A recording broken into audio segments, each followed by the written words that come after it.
Hey guys, we're here with Devenee for episode 9 of the podcast by Devenee. Devenee, I hear we have a special guest today. We do. We have Courtney Williamson with us today. She's based here out of Pittsburgh. She has a fantastic company that was created out of a personal need of hers, and it's ABOUTTIME.com. So welcome, Courtney. Thank you. Thank you so much for having me. Absolutely. So Courtney, I hear you're an expert at getting grants. I wouldn't say an expert, but I have gotten a few. Okay. And that's been super helpful for I feel like the our audience company. has no idea what Yeah. a grant is, how to get one. Okay. Let's give everyone kind of like a breakdown of how this works. So let me start with like what grants aren't Okay. from the government, and then back into like what they are. Sure. So grants are not like free money that the government is giving away They're not? because you pay taxes. Everybody thinks it's free money. It's not free money. I mean, if you have, 200 hours to spare to writing a really extensive grant program and process, then, you can kind of go be in the running. So it's not like you just wait in line. No, and they just write you a there's check. there's not unfortunately.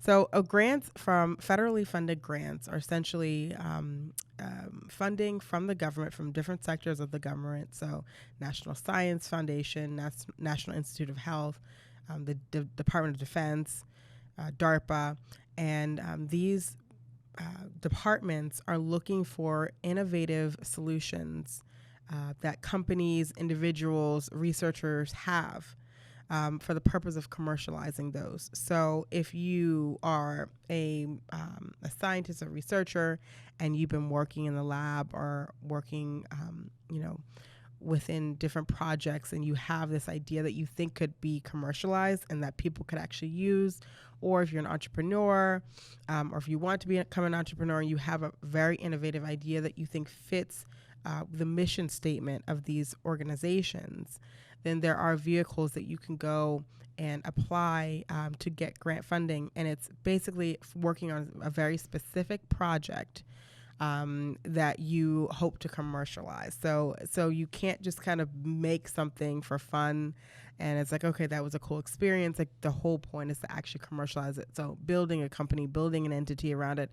Oftentimes when people are awarded grants, they already have a company, and at the time of award, you actually do have to have a full entity in place. So unfortunately, it is not money that the government just kind of gives out. But if you are an entrepreneur, you do have an idea and you want to commercialize it, it could be a good solution. Well, what's really great, before we move on, I wanted to just kind of bring up why Courtney has applied for some grants and a little bit about her company, because both of us have some similar items in our personal lives, right? I have a handicapped sister and, grew up with seeing the needs of people with some disabilities and handicaps and just health issues. And Courtney, if you will tell us a little bit about your story and your company, that would be great. Yeah. So I founded A Bill of Life in 2014, and I had no intent upon being an entrepreneur. But my mom had Parkinson's disease for 25 years. So for the majority of my life, I was a caregiver. So at the time, I was living in Pittsburgh, attending Carnegie Mellon University, and I was in the PhD program studying organizational behavior. So I thought that I was going to be a research professor, teaching MBA students, undergraduate students. So that was sort of my objective. My dissertation was on like community college student performance. And so I was just very much in that world. And my mom had tremendous difficulty with her posture. So she was constantly like hunched over to the point where sometimes her head was almost like in her lap. It was difficult for her to breathe. Reading a book was difficult, just sitting up straight. So I wanted to find a solution for her. I called the National Parkinsons Foundation, and they were like, we know what you're talking about, but we don't have any solutions on the market that we would recommend. So Carnegie Mellon, for those who don't know, is just renowned for its engineering capabilities, its programs. They're just bar none. So I thought, well, maybe I could like make something for her. I met up with the Project Olympus, which is the startup incubator at Carnegie Mellon. And I said, hey, I heard that you had some sort of engineers that are interested in working on different projects. They said, sure, we can help you. But as a prerequisite for getting their help, I had to write a 1-page business summary and plan of like what this might be. And I was, this isn't going to be a business, but whatever. So the rough draft for the grant. Yeah, pretty much. Okay. And so I ended up writing this, and I realized that it wasn't just my mom that had this issue. There's 1.5 million Parkinson's patients in America, 10 million worldwide, that have this like posture instability issue. And then if you expand that market to osteoporosis, spinal stenosis, kyphosis, there's about 40 million in the U.S. that are impacted. So I realized then, it's a fifth of the population. Yeah, it's a Right. really That's- big. wow. And it's growing because our baby boomers are aging, and people are living longer, and they want to live active lifestyles, and they want tools and techniques to be able to continue on. So I founded my company, finished my degree, and then launched full time into my company. And one of the things that I did, and I'm happy that I did this in the beginning, was I talked to about 100 patients, doctors, physicians, caregivers, and I said, what is like the one thing that you feel is missing in the market to help you manage your disease? And they said they had a hard time tracking their symptoms.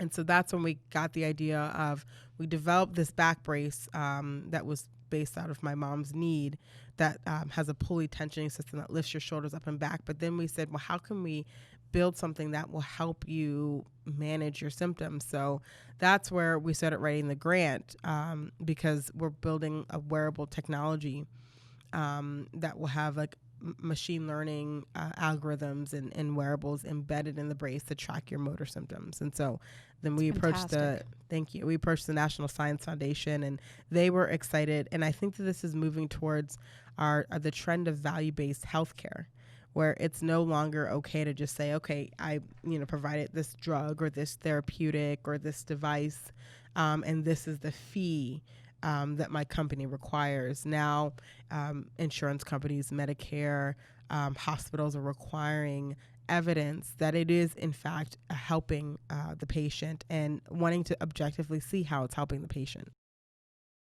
It's amazing, right? Taking a challenge and turning it into a complete positive. I think it's an amazing story. Yeah, thank you. So one of the things we talk about a lot on this podcast is how it is to be a female entrepreneur. And I know we talk about the sports supplements industry a lot, but what's it like in your space? There are very few women, particularly women of color, in the medical device space.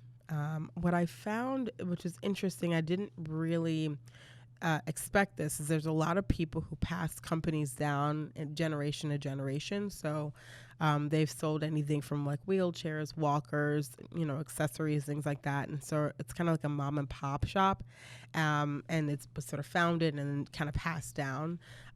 So it's odd because there is no sort of medical device degree that you can get, right? It's just something that you kind of happen into. You fall into. And if you think about like networks, for instance, and like the effective networks, it's like, well, I'm going to tell my friend Bob, about this business, and then he's going to tell his friend John, and then he's going to tell his friend Mark, and before you know it, it's just like this good old boy network. But it's really strange because the majority of caregivers are women.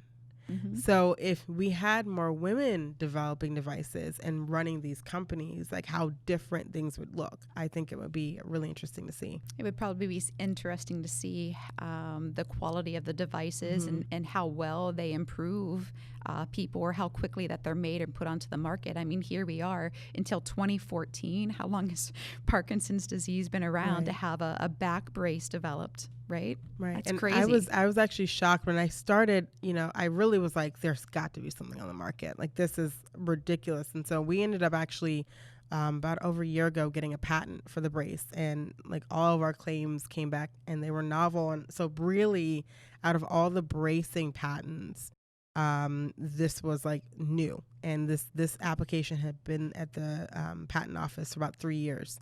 And yeah, so I mean, it truly had not existed up until this point. So it's just crazy to think about. And you think about markets being oversaturated, and many people were like, well, there's so many braces out there. Like, this is the same as, everyone else's. I'm like, no, it's very different. And clinicians were telling me, oh yeah, I've never seen anything like this. And so, yeah, I mean, there's so much room for innovation. So I would definitely recommend people who are thinking about, hey, I have this idea. Oh, it's probably already been designed. Well, do your research, because it might not have been. Right.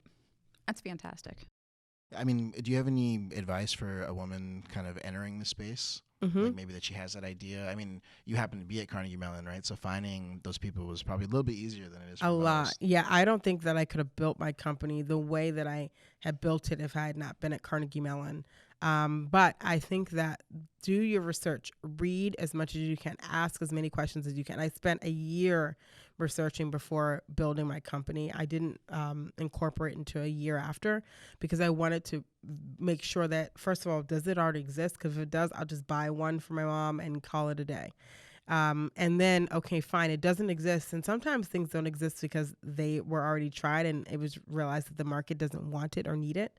So or the challenge was too right, great. Exactly. So that was my next sort of question. Like, wait a minute, is it not built because it doesn't need to be built? So I spent a lot of time testing my hypotheses and trying to prove them wrong.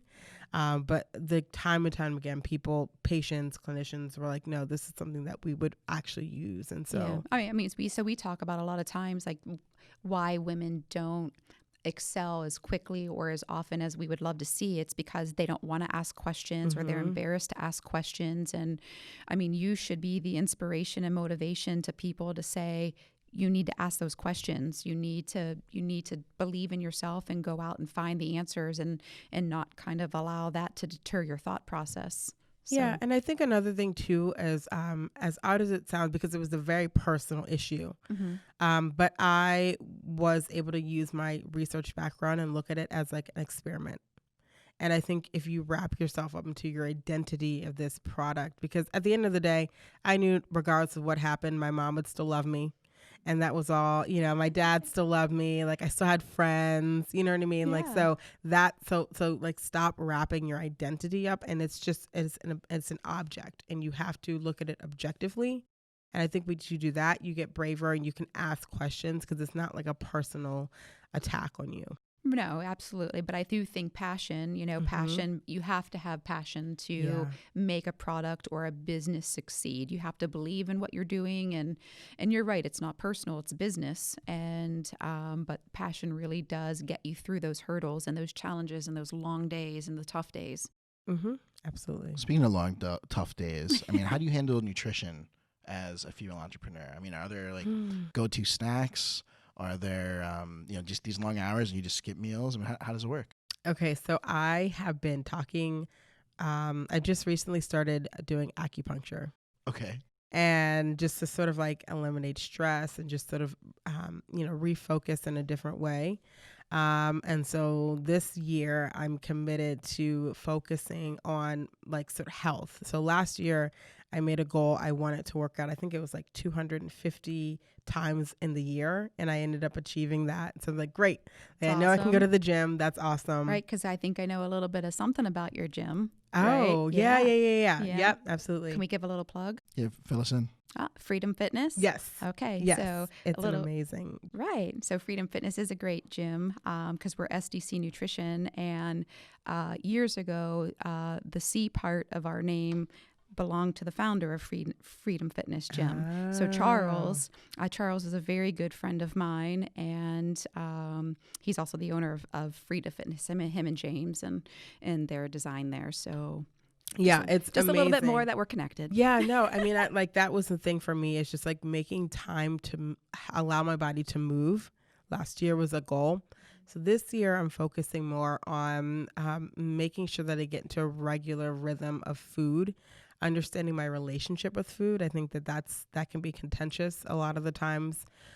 We have access to a lot of food that's not very healthy, or sometimes you'll skip meals altogether. So one of the things that I'm hopefully going to be embarking in the next few weeks is intermittent fasting, because I think that for me, there's multiple ways that theories that people have. It's like you need to be eating every 2 hours to keep your metabolism up. But I'm like, I have no time to like sit down and eat food, Right. So thinking about ways to maintain my energy.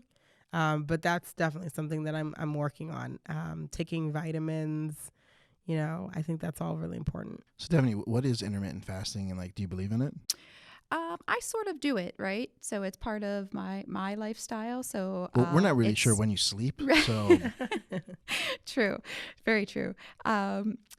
So 12 hours on, 12 hours off on your eating cycle. Okay. And so I kind of follow it. Every day is a little bit different. It just depends on how early I wake up and to when I start eating. So you give your body a break and it's able to recalibrate during that time off, and you're able to balance out your insulin usage and sugar levels and whatnot. So I'm not a huge sugar intake person to begin with. I have been a little bit more recent than most of my life. It's because you have me in your life now. That's all the true. Sweet nothings. Oh, that's the sweet nothings. That's it. So that's kind of the really short version of what that is. But I do believe in it. I do believe in a lot of things, right? First and foremost, calories consumed versus calories burned is always going to be the winner. It's just you can't consume more calories than what you burn. But there's a lot of things that are out there that can help people from time to time and help train them and get them to understand about food and nutrition, and to really get them to realize what their body needs and how it helps their body. But not everything is always a lifelong diet type. I would say it's always going to be calories in versus calories burned. So, but they have many teaching lessons in a lot of the programs out there. Okay, so if there's one thing I learned from this podcast so far is that both of you women are crazy about goal setting, right? Like it's like everything when it comes to you guys. Like goal setting is bae, right? Yeah, it is. So I mean, what are the things that we can expect from STC Nutrition or About Time or from A Better Life in the upcoming year? For us, it is expansion of our footprint. So we, I think within about 18 months, it expanded from 4 different states in terms of, getting the brace prescribed and dispensed to over 40. And so now we're looking to get the rest of the United States and then go into Europe and Canada as well. Oh, wow. So we've been having a lot of emails and inquiries coming in. So that's really exciting. And then we want to get back on the project of the wearable because I think that's becoming more and more apparent that that's the way that the market's going. If you look at Apple and their EKG monitor process in their watch and how that just recently this past September got FDA cleared. I think that there's tremendous opportunity for wearable devices in the clinical space. So we've been speaking with the FDA just about our ideas and ways to get guidance on and how to build this wearable so that it meets guidelines and that it's ultimately beneficial to patients and clinicians. So that's super exciting. Yeah. Absolutely. So for SDC, so you will see some new products come out this year under the About Time line. We're working on a few new functional food items, which is always exciting because being able to help people eat healthy in a very simple, easy manner is always, a big bonus for me. And you will see a few things from me personally, some new articles that are coming out. I've been asked to speak at a few events, so that will be coming up later this year. So probably see, at least me out there a little bit more helping other females and helping them to understand their role of growing within their companies and whatnot. And, other than that, that's kind of where we are for 2019. This is going to be an exciting year, for sure. It Absolutely is. So, Courtney, how do people find you on social media or how do they connect with you if they have any questions? So you can go to our website, www.abillalife.com. We're on Facebook as well, so they can reach out to us there. Awesome. Perfect. All right, well, thank you so much for being here today. Thank you. Thanks for coming, Courtney. Thanks for having me.